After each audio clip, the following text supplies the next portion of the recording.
I'd like to welcome everyone to Access Opportunity. It's our first procurement forum. It's being presented by the Pasadena Chamber of Commerce. Our intention here today is to basically assist our small businesses and the larger members of the Chamber to figure out how we can do business together. We're very pleased to have a terrific panel today to explain procedures and talk a bit about the services and products they purchase in the local business market. I'm C.L. Keating. I'm with UBS Financial Services. I'm also a member of the Pasadena Chamber of Board and the chairman of the Business and Economic Development Subcommittee. Before I introduce our panelists, I would like to thank the Pasadena City College Community Education Center and the new PCC Small Business Development Center for hosting us this afternoon. Thank you very much. Also, Pasadena City College is starting up the Small Business Development Center to provide services, advice, coaching, and counseling for businesses in our local communities. I'm also especially pleased to thank the Foothill Workforce Investment Board for sponsoring this afternoon's forum. The Workforce Investment Board has information about their program that can provide up to $7,000 to businesses that provide on-the-job training. They have a table in the back, and I'd encourage you to stop by and learn about this program that can offset some of your personnel costs. In addition to the panel presentations, these presenters and representatives of some other corporate members all have tables where you can learn about their procedures and talk with their representatives about how you can work with them. Now I'm pleased to introduce our panelists in the order that they will be presenting. I'm going to be brief so we have as much time as possible for you to hear from each of them this afternoon. So from the City of Pasadena, we're very pleased to have Larry Hammond. Larry is the city's purchasing administrator in charge of procurement for our local government and its operations. Second, we have Rebecca Sims, the Small Business Liaison Officer at Caltech, where she is responsible for supporting small business concerns, including those of socially and economically disadvantaged businesses in Caltech's purchasing programs. Third is Carl Bird, the Acquisition Division Manager at Jet Propulsion Laboratory, in charge of procurement and contracts for laboratory support and major space systems. And finally, Daryl Fernandez is Vice President and General Manager of Construction for Parsons. He has been involved with construction management and construction contracting projects for 20 years. At Parsons, he has been responsible for business development, construction, program startups, resource management, and operations. So let's get this started, and we'll have Larry from the city come up first. Please welcome Larry Hammond.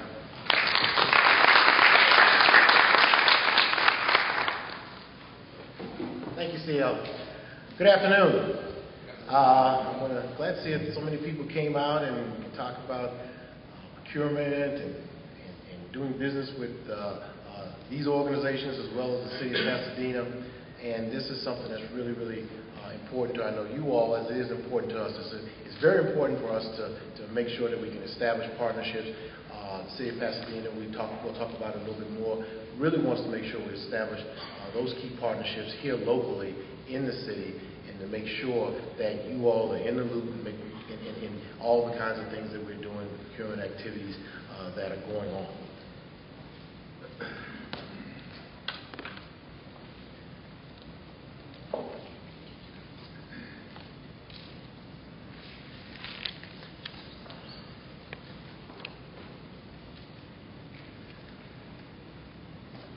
One of the things that comes up, and I'll start out with kind of the bigger items, is, how do you get into doing business with the city, and how do you get a contract with the city?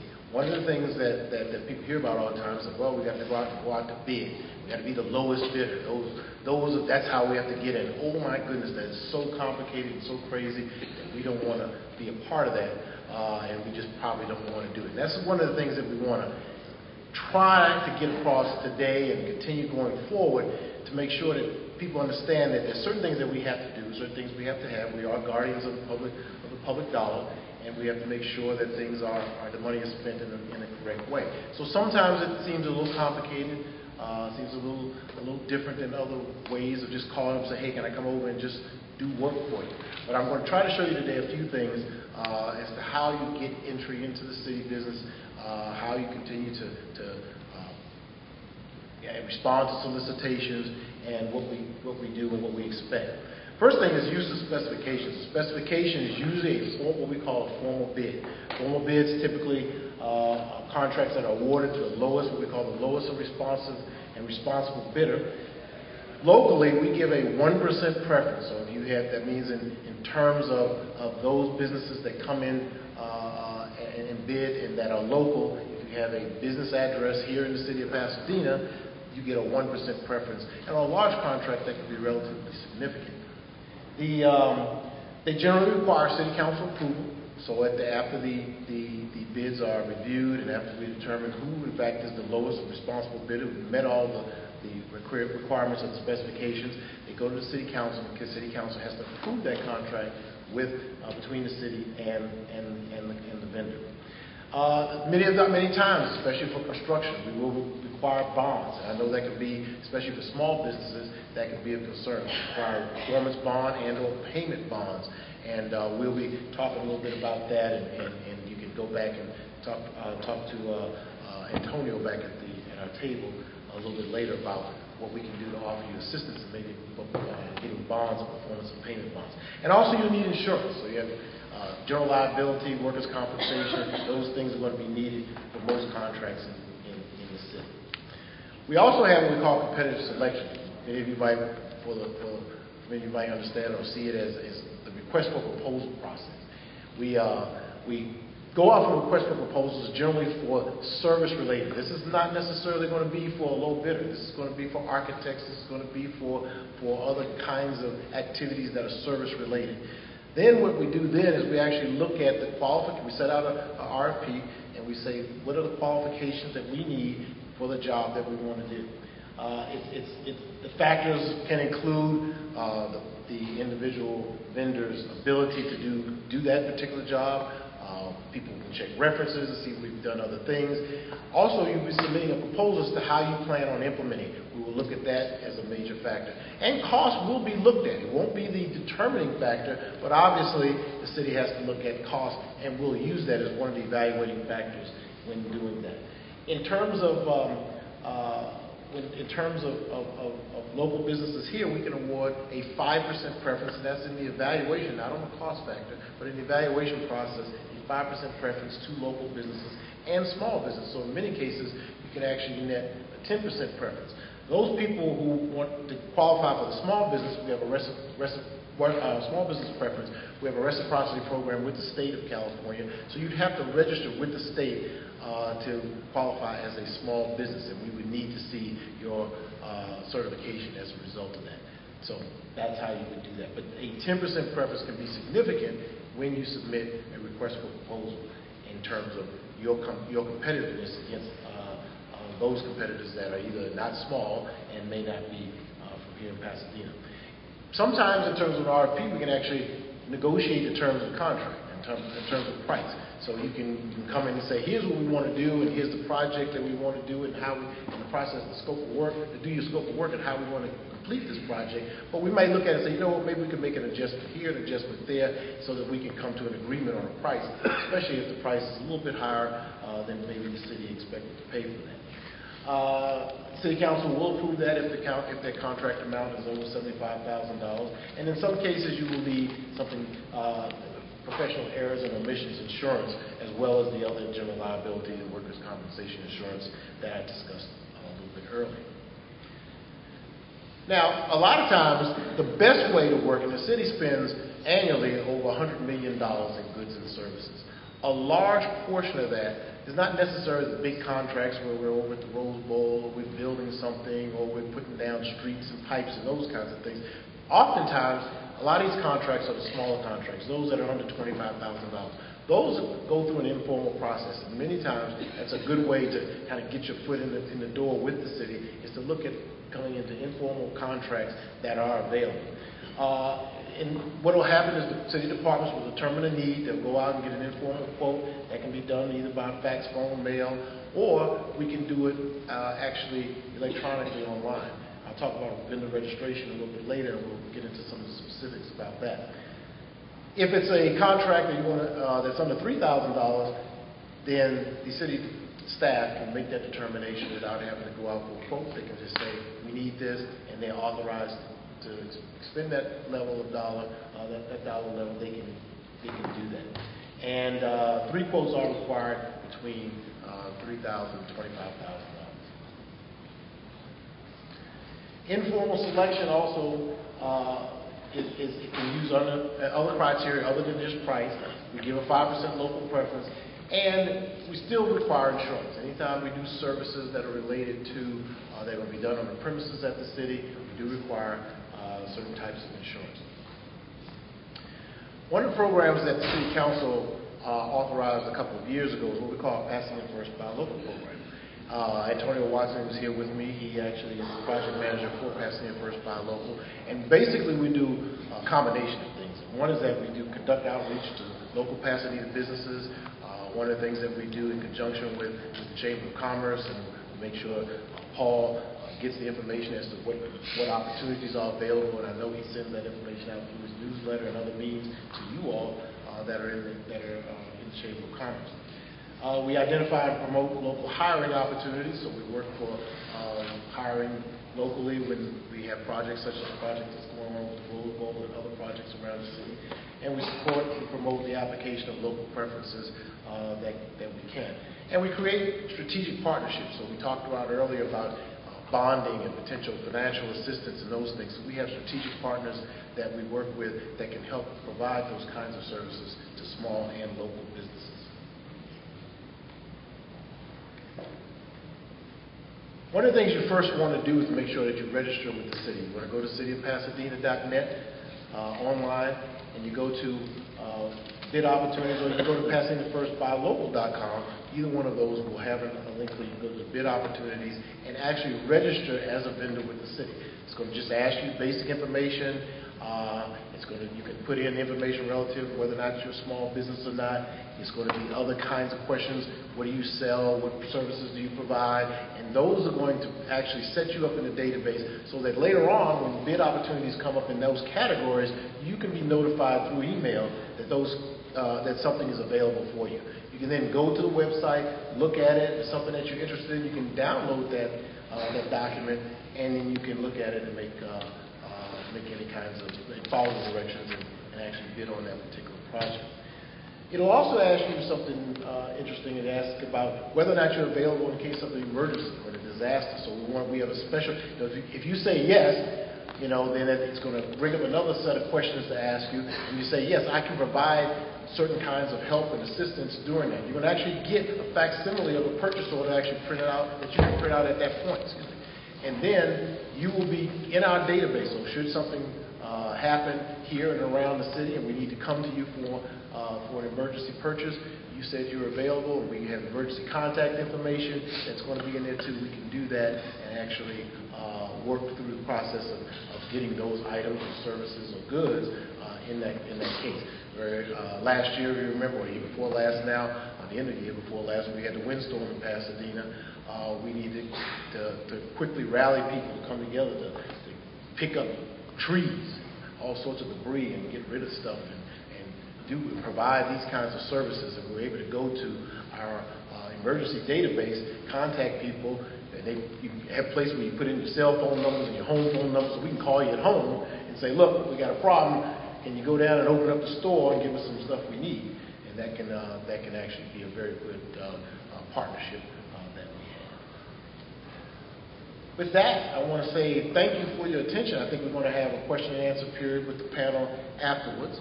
If there are any specific questions for me right now, I can take a couple of quick short ones, I think. And I'm going to have to leave. I got to go back to City Hall for a meeting at City Council. Committees are having it this afternoon, but I'm leaving Antonio and Patty Romo are going to be here to answer questions and sit up on the panel and provide you any answers that you may need. And with that, thank you for your attention. Questions? What are the minimum coverages for bonding and or liability? It depends. The bonding will be for, say for instance, for a it'll be a certain percentage. It could be 50% of the total project cost. If it's going to be for liability, you'll need to have, depending on the size of the project, maybe $1 million. Could be that. But we will send out those kinds of things in the solicitation, for that particular solicitation, what kinds of bonding and insurance coverages you need to have. Okay? All right. With that, I want to thank you for your attention.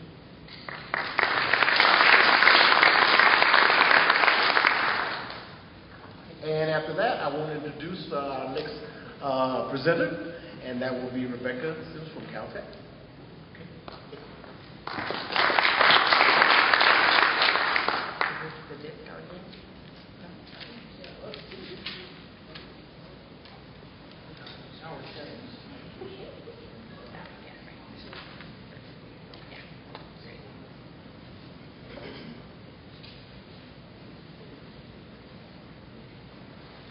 Good afternoon. How's everyone?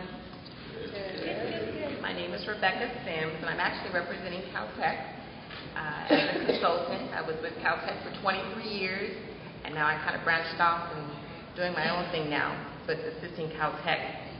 Later on in the presentation, I'll introduce our actual Small Business Liaison Officer, Joey Jansen. But what I wanted to do is just give you a little bit of a background of Caltech. Just a few minutes ago, a gentleman came to our table and said, "Is this the Caltech?" And that's usually what we get a lot of times. It is a very, as the screen slideshow says, it's a world-renowned science and engineering research and education institution where extraordinary faculty and students translate big ideas into big discoveries. So we're known for that. But before I get into a little bit of the history of Caltech, I just wanted to discuss maybe a little bit of fun facts to see if you guys know a little trivia. Did you know that Caltech's mascot is the beaver? Why? It's in homage to nature's engineer. That's why they chose the beaver. Did you know that Caltech is a certified olive oil distributor? Now, I want to know how many people knew that. Oh, we got a couple of them. Good, okay. Well, since 2007, the campus has hosted fall olive harvest festivals to collect tons of olives, which of course turns into olive oil.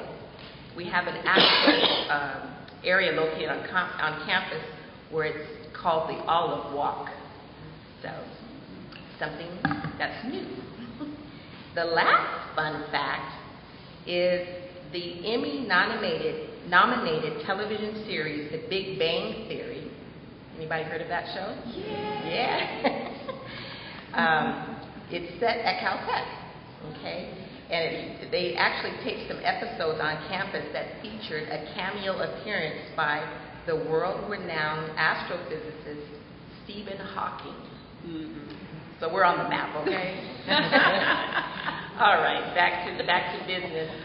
Caltech, I'm sure all of you know, we're located in Pasadena on a 124-acre campus. We were originally founded as Throop University back in 1891. But then we renamed it to the California Institute of Technology in 1920. Yeah. We have approximately 300 faculty members, 600 research scholars, 978 undergraduate students, 1,253 graduate students, and 3,900 employees. So, should you do business with us, you would work with our employees, even our grad students, our faculty members, even our undergrad students, because they're involved. We actually have a small business records retention, how you get paid, or where the checks are dispersed from. Then we have our buyers, which is part of the actual purchasing department, accounts payable, and our small business area, along with tax reporting. The way the procurement services department is organized, we have Sharon Patterson. She's our Associate Vice President for Finance and Treasurer. And then under her is Tina Lowenthal. I don't know if many of you may be familiar with Tina, but she's our Director of Procurement Service. She's actually a former JPLer. So, and then under her we have Monica Marquez, who's the Purchasing Associate Director, and then Jay Wood, who handles our payment services, our accounts payables department. And then we have our functional liaison, Sherry Weed. And then we have Joseph Jansen, who is our Small Business Liaison Officer. Joseph Jansen recently joined Caltech, and very good addition to Caltech. So with that thought in mind, I'd like to bring Joseph up, and he will discuss the areas that you really would be concerned with, some of the items that are commonly procured by Caltech. I'll turn it over to you, Joseph. Thank you, Rebecca. As Rebecca mentioned, I just got started on February 25th, and so she's been there for quite some time, and so I've got some big shoes to fill, but learning quite a bit as I've been there. She already mentioned a few facts about Caltech, but I'll just throw in there it was founded in 1891, and that's how much a bottle of olive oil costs if anybody was interested in picking that up. Come by the bookstore. As Rebecca mentioned, there's different departments on campus that are doing various projects. A little feedback there. We can be, I'll just speak a little louder. It can be anything from facilities doing projects on campus and many research projects and contracts, grants, and those kind of things, whatever the various things that are going on campus. So as you can see here, there's common items that are procured, anything from electronical instrumentation, test hardware, or test equipment, hardware, software, and of course with the 3,900 faculty members, we've got a lot of offices, need a lot of chairs, need a lot of computers and that kind of equipment. And again, with the construction going on campus, you'll also find that there's a need for contracted supplies and electrical supplies and various other items there as well. This slide talks a little bit more about how you guys can get connected with Caltech. We have a small business e-directory that we utilize on campus. Back there, if you come by and see us after the presentations are over, we have some postcards where it gives you a little more instruction of how you can apply and create a registration on our website. There you can indicate, similar to the city of Pasadena, it sounded like, you can indicate your business name, what kind of services you provide, products you provide, and what kind of small business you are. You can attach any kind of certificates as far as certifications you may have, depending on the small business that you guys have. And from there, when there is a need in these contracts and other things, campus can come to me or our small business department, and if they're needing any kind of help or specific information from the directory, it is available to them on campus as well as through me.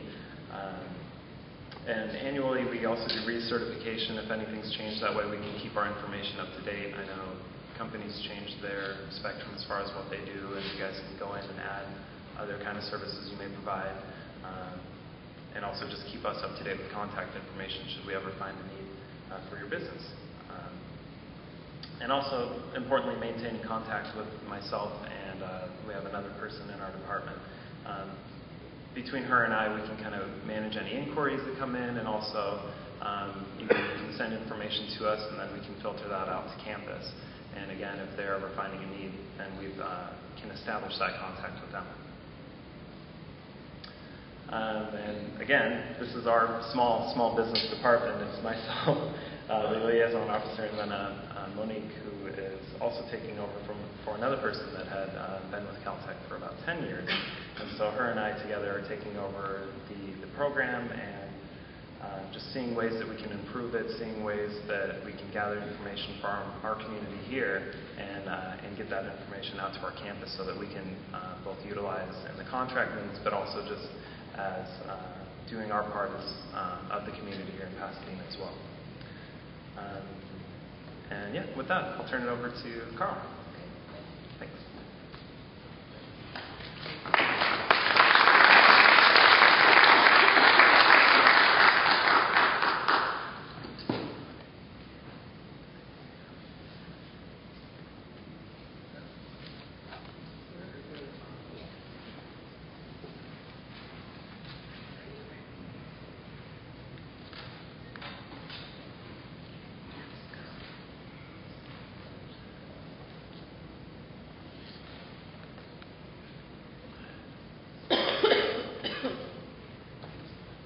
Okay. The bad news is I have a lot of slides. The good news is I'm going to blast through most of them. But as an opening remark, I'm Carl Bird, the Acquisition Division Manager at JPL. And we've got about 150 people doing contracting for missions and support of the lab. I've got Mr. Steve Alfrey in the back there, he's the head of our Business Opportunities Office. And with him is Edgar Murillo, our senior staff member. And we work this very hard. Steve and his office ran a conference in Los Angeles a couple of weeks ago that we had 700 people at. We usually have thousands. Of course, government budgets being what they were, attendance was down a little bit. But the idea of that conference was to bring small businesses into contact with both JPL, and we had the big four there, Raytheon, Boeing, Northrop Grumman, and Lockheed Martin, as well as some other major contractors, so they could talk to them about subcontracts. So again, this office is the experts in helping you kind of get into JPL. And it's not easy. And I spent 40 years in the Air Force as a civilian around the country at big Air Force bases and later down at Space and Missile Systems Center. And, you just can't, you can walk into the small business office and give them essentially your resume, fill out their little form. Probably nothing's going to happen. You got to learn how to market to the people that need your services, and that's what that office will do. So anyway, that aside, at JPL, I've only been there 5 years, so I'm brand new in JPL years. But we all like to brag a little bit. This is a great place here, working under Caltech here in Pasadena. Having worked there 5 years, it's a magical place to work, and it's pretty cool. It's in Pasadena. So let me give you just a few little looks here. Of course, the most recent one is the landing of Curiosity on Mars. That went like clockwork, and the landing was so complicated. When I first saw the video with the animation of it a couple of years ago, I went, oh my gosh, you're kidding me. Let me see, there's 10 things that could go wrong. But none of them did. But we're a federally owned research and development center. In other words, NASA owns the property at JPL, and they contract with Caltech to run the lab. So basically, NASA issues a contract to Caltech, and that mobilizes a group to run JPL, and that's the JPL team. And we're all Caltech employees. And so the annual funding comes to Caltech, but we deal directly with NASA on the programs and working the various assignments they give us. We work directly with them, but we report to the board of trustees of Caltech. Pasadena, 4,500 employees, about $600 million in purchasing. That's gone down a couple $100 million as the budgets go, so that ebbs and flows. But the important thing here, we've got 139 buildings, 177 acres, a lot to take care of, because it's not just the space systems that go to the outer planets. It's as our deputy director says, Air Force retired General Tatini, you got the roads and commodes too. When I came up here, I never had to deal with that. And that's a lot of work. Take care of 4,500 people. We do all kinds of robotic space missions, and world-renowned. If you think about landings on Mars, no other country on the planet has successfully landed anything on Mars. Russia hit it, and they hit it kind of hard, and they missed it once. But we're the only country that's been able to land anything on Mars, which is pretty cool. And then JPL's been doing it for quite a few years, so that's quite a feather in their cap. Some recent missions and things that are important. We both go to the outer planets, like Juno launched in 2011, and it's cruising to Jupiter. It'll get there in 2016. It's a long ways. But on the other hand, Aquarius is studying the salinity of the oceans for the Earth. We have a lot of Earth missions that are studying climate and the environment and helping crop propagation and that sort of thing. Grail is looking at the moon, its interior, with twin satellites to figure out what the interior of the moon is like. So the variety of things that are going on at JPL is just boggles the mind. There's 18 spacecraft and 9 instruments across the solar system currently working. And we've got new things coming up, some earth science things, OCO, looking at carbon dioxide. InSight is going to look at Mars and the interior of Mars, but we have a lot of Earth missions. Earth science is very important because we need to understand our planet. And that's one of the reasons we're trying to understand Mars, because Curiosity's already found that it had the ability to support life, not just water, but conditions, so that we're trying to figure out what happened to Mars. And there's a lot of great information for humanity. This is a kind of a chart of our division and the managers. We're broken down into buying sections. So we have a commodities buying section that buys the small items, low dollar value items, fast moving things. I tell all the young people there, because generally that's where you start. It's like Groundhog Day. You buy a bunch of things today, well, you got to buy a bunch of things tomorrow. You just keep doing it. And then you move over into something like institutional support, where the contracts are larger for construction or IT services, things like that, or universities. We have a section that deals with all the universities, basically worldwide, on all sorts of research topics. And then we have our flight projects group that works on the Mars Science Lab projects, Juno, and things like that. Okay. Now, we've got a variety of things that we buy, and we buy them in different ways, but obviously commodities, like any other large organization, office machines and chairs and electrical supplies and things like that for the buildings, onto the really sophisticated flight systems and satellites and instruments, and then labor and services, both facilities and construction, IT services, and that sort of thing. IT services becoming a bigger and bigger piece of the pie. And then just basic research. That's a lot of the things that go to the universities or companies do that as well. Now the way we award it, the technical people are the required, the facilities folks, information technology, or a scientist or engineer define a requirement. They tend to identify some required sources. We add them. And here's where you come in. To be a small business today, you're probably in I know it's a tough business environment. We're really going through some tough budget times in the economy.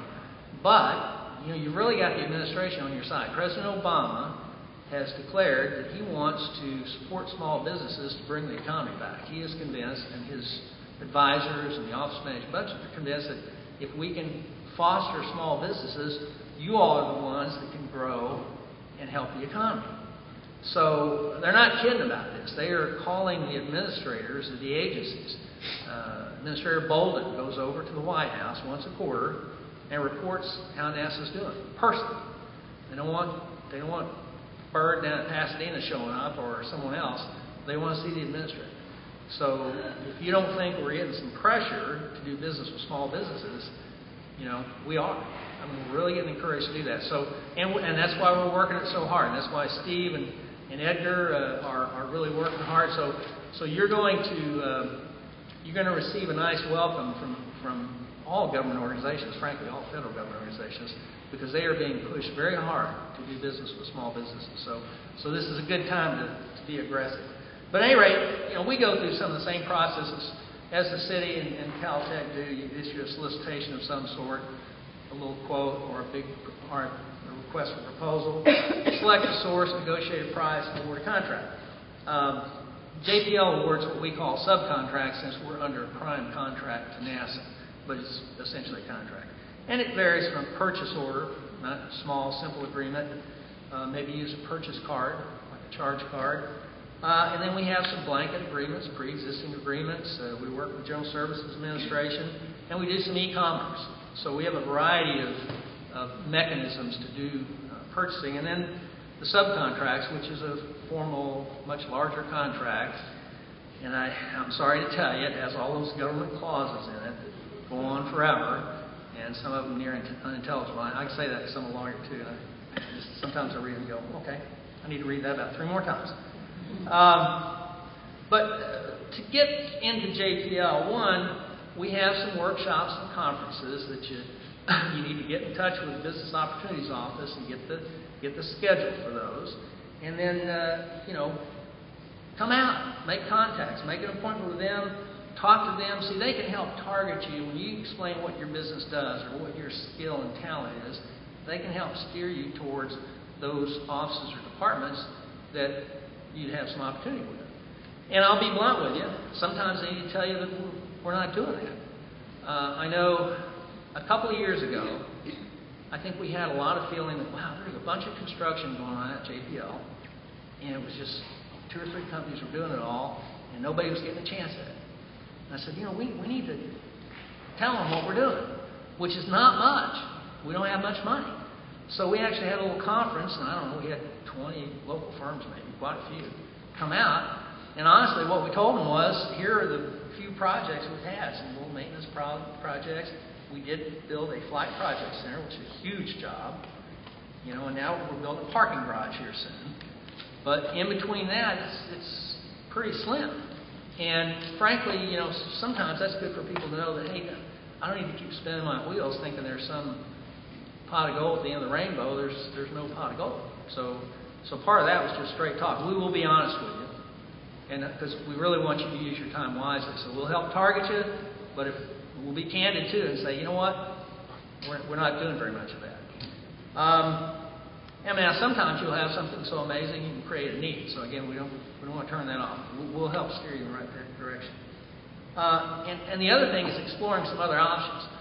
This conference we have in Los Angeles, the first one I went to, we had the 25th anniversary conference this year, so it's been going 25 years. I can't take any credit for it. A brilliant man created that conference, and he since passed away. But Tom May was an amazing individual. Knew everybody the first time he met him. So he built this big conference, and one of the great things is, my first year here, 5 years ago, I was there. A young man came, shook my hand from Detroit, machine shop. Well, I got to tell you, there are a lot of machine shops, and for us to do business in a machine shop in Detroit. We pass up about $1 billion of it from here to there. But, he came to the conference, went around, talked to everybody. This guy couldn't have been older than 25. Got a subcontract with Northrop Grumman. And I saw him the next year. He said, Mr. Bird, I said, oh, you're back. Because that was the first one he attended. He said, yeah. He said, we got a subcontract last year. We went from 40 people to 90. In the midst of a very bad economy in Detroit. Now, if that's not a big deal for a machine shop, and he said, my boss told me I have to come to every one of these. So again, you got to be relentless. That's one of the things we tell people. You got to be relentless. Don't, the first time you contact somebody, you don't get anything, don't necessarily give up. But we'll also advise you, if you're barking down the wrong tree, if you're not gonna get anything, because we do want you to use your time wisely. But we have people give product demos. We get you on bidders list. There are a lot of options that our guys can explore with it. And the conference I'm talking about was the high-tech business conference that we had, the small business conference we had. But we have supplier fairs at JPL, that you can get the schedule for and come out for those. We have a roundtable conference to talk about with some of our major suppliers on how to do business with them. Because Northrop Grumman, Lockheed Martin, Boeing, right down, they all have similar processes to ours. They have a business development office or something like that, and they're pretty sophisticated. Many of them you have to get on their computer system and register and all that stuff. But to be honest with you, the other side of the process is like getting hired for a job. You can send an electronic resume to somebody, and they'll get 300 of them, and yours goes in there. Carl mentioned that for a small business perspective, our administration today is really catering well to small business. I see it, I've felt it, and I've also heard it on the telephone. Our friends down at the LA District Corps of Engineer office, I have personally worked with them on projects in the past. And I check in once in a while looking for what kind of opportunities are out there. And I'll talk with one of the guys, and he'll say, well, hold on, let me get the computer. Let me see what we have. He'll go through it. We got this, small business. We got this one. It's a set aside. No, we don't have anything coming out, and it's probably going to be at least 6 months before we have an RFP for a Parsons type company.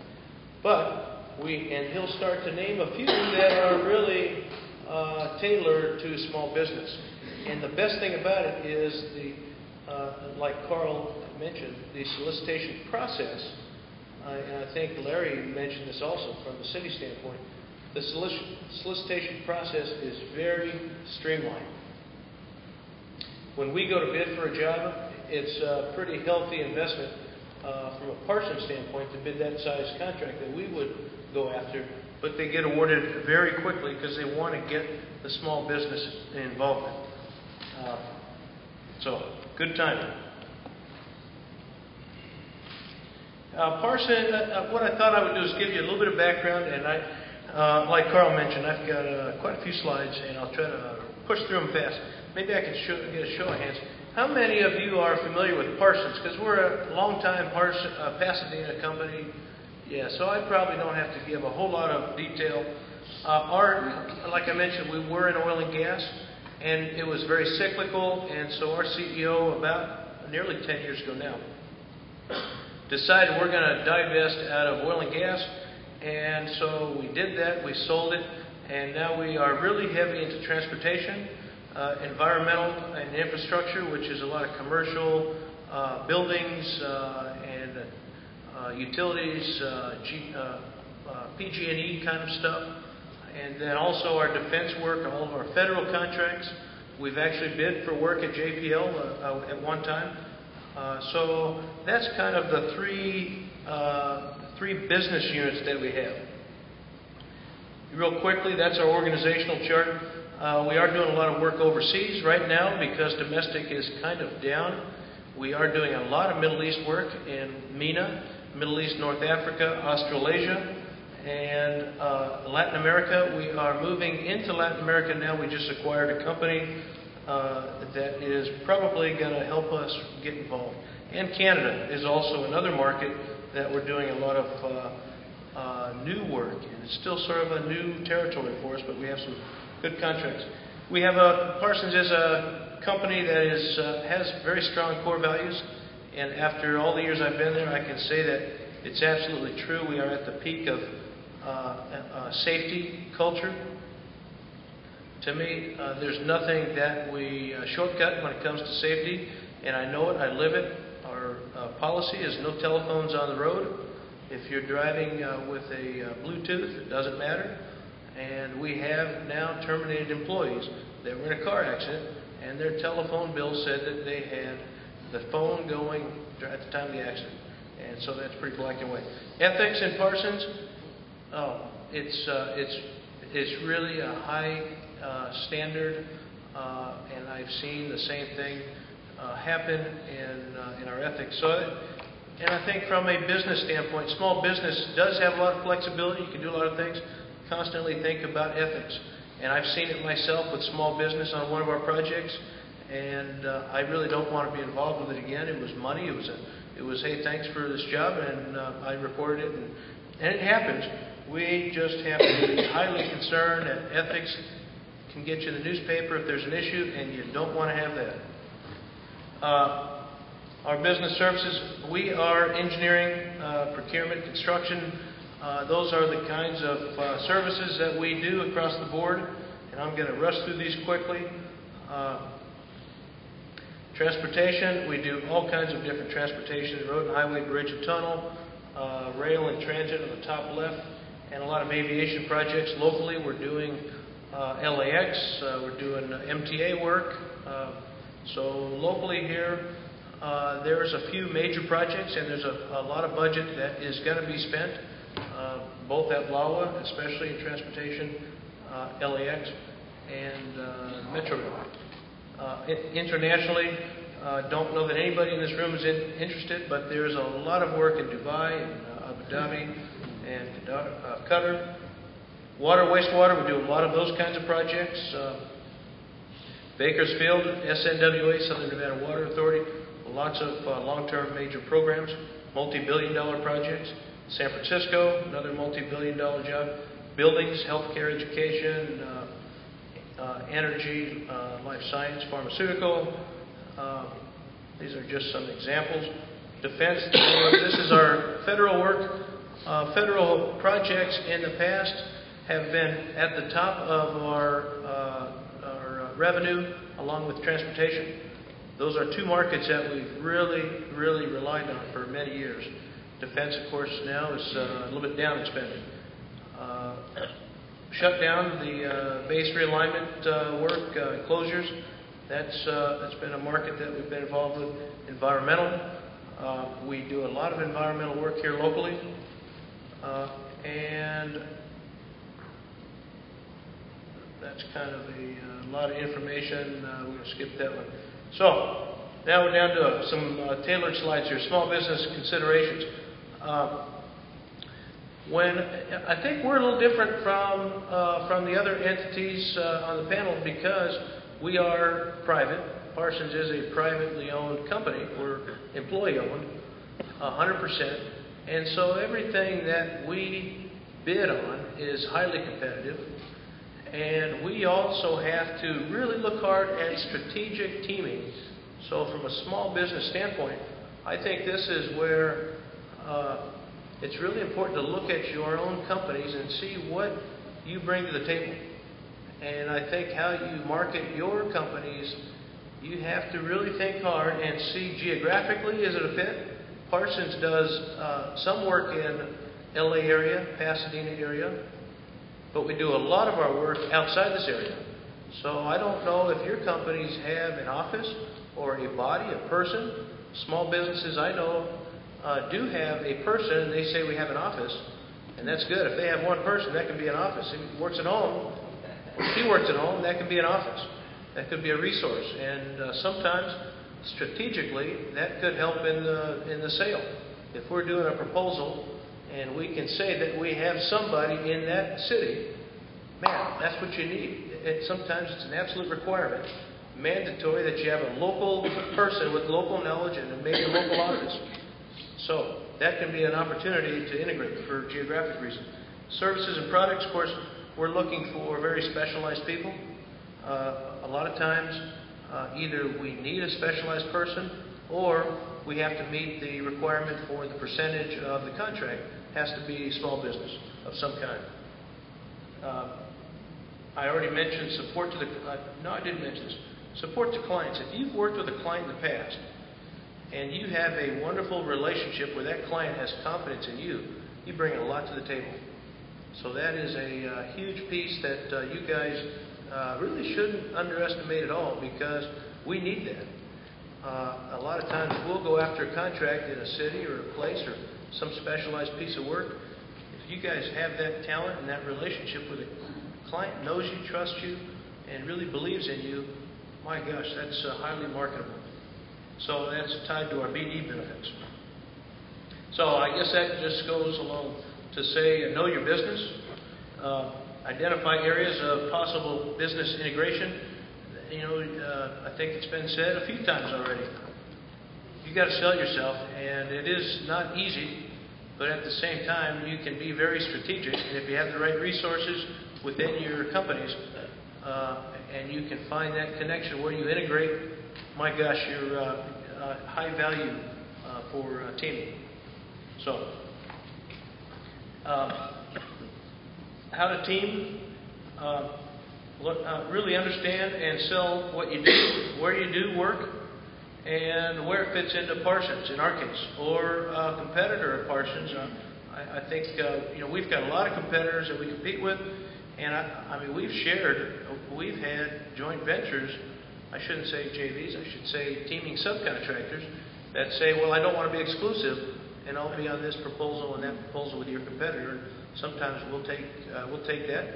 If we can be exclusive and it's really going to help us get the job, that's wonderful. But you know, it's do you want to be on two proposals or one? So it's a business decision. So anyhow, the last bullet says, see the tell us more form. I've got some in a bag in the back, and I'm going to hand them out. That's a form that basically it's pretty generic. Fill in the box. And it's got a checkbox for what kind of fields you're in, and it gives the key information to our small business manager, and she's in Washington, D.C. I'm going to give you her information. Her name is Gwen Johnson. She is in Washington, D.C. You don't have to write that down unless you're not able to get a form in the back. I've got 200 forms, so I don't think I'll run short. And so areas of small business management improvements. This is an interesting thing with Parsons. About a year and a half ago, we bought a new software because Parsons has been on I guess I'll say it's a little bit outdated, but it's a very powerful tool, but it's not compatible with federal government, which is where we're doing a lot of our work. And a lot of our clients don't like the system because it's we've generated it ourselves, it's proprietary. And so we're deciding now that after all these years, it works great, but our clients are complaining too much, so we're giving it up. So we're going to a new system, and with that new system, there's a module that tracks small business. So the information that you guys will be sending to Gwen Johnson will go into that, and it's a database that is now being developed in our new system. So it is actually good timing that the forms you're going to get today will get plugged into the new system, and it won't be part of the older system. So really what you need to do is get the information in to Gwen, and that way we can track it, reach you, and it's all sortable. It's a wonderful database that we can really use as a stronger tool. And this will go live while they're gathering the data now. It goes live at the end of this year. So it's been changing a corporate accounting system is a painful, very expensive process. So we've been in it for about a year and a half now. So I kind of touched on the selling points. Specialized expertise recognized by the client is important. Another point to make, safety. I mentioned earlier, our safety culture is incredibly, the standards are really high, and we don't want a team with a contractor that might bring our EMR down. We have a great EMR. It gives us very low workers' comp cost, and we're highly competitive, even in our construction fields, because our construction labor pays the same workers' comp rate as our office engineering staff. That's because of our record. So that makes us competitive on the construction side. We don't do a big volume of construction, but it is a market that we're looking at now. Our CEO has announced this year, in January, that we are focused in growing our construction markets. So it's definitely a growth area. Small business goals. Parsons is committed, always have been committed to having supplier diversity. Our goals are, because we're private, our goals are project driven. Every contract that is a public contract will have, I don't want to say every contract, but most all have targets for our small business goals. Those are what drive our procurements. So we don't have a corporate-wide goal because we are a project-driven company. Everything we do is based on a contract. You might have questions about the Pasadena campus. I thought I would put this in here because the first bullet, Parsons strategically divested also, not only from oil and gas, but from facilities ownership. We sold the Parsons campus, which was a heartbreak for me after I've been on field jobs in construction, and I've been in the home office. I always sort of viewed that as home. And then last year, or maybe the year before last, I can't remember, maybe it was late 2011, the campus sold, and now it's owned by Morgan Stanley, but it's managed by Lincoln Properties. So interesting, I suspect some of your companies are involved with facility management, local to Pasadena. We have some contracts that are still carrying over. We have a 15-year lease back, which started just about a year ago. So we have some facility contracts, but before this conference, I touched base with our facilities people, and those are highly limited.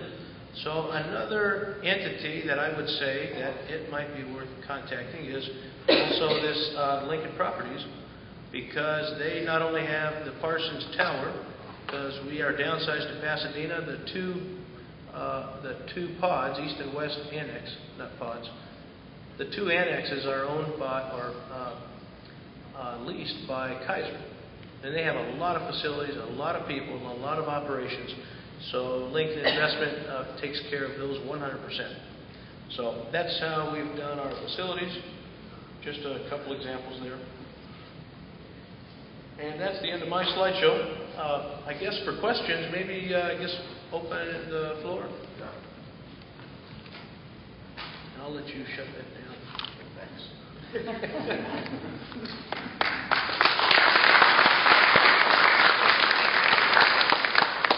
So again, on behalf of Pasadena Chamber of Commerce, I'd like to thank you all for participating. I also want to just take this opportunity to remind you, and these cards are in the back, but we have Restaurant Week coming up here, April 21st to April 26th, and so be sure to visit the many restaurants in the city of Pasadena that are doing specials for lunch and dinner, and that's on our chamber website. So thank you for participating in the very first of our access opportunity forums, and we hope that you found this successful. We'll continue to doing these in the future. And again, thank Workforce Investment Board for sponsoring this, and also Pasadena City College, the Community Education Center, and the Small Business Development Center for hosting us today, and of course our presenters who did a fabulous job of letting you know how you can work with them. So thank you very much for coming, and please take your time to talk to everyone at the back of the room.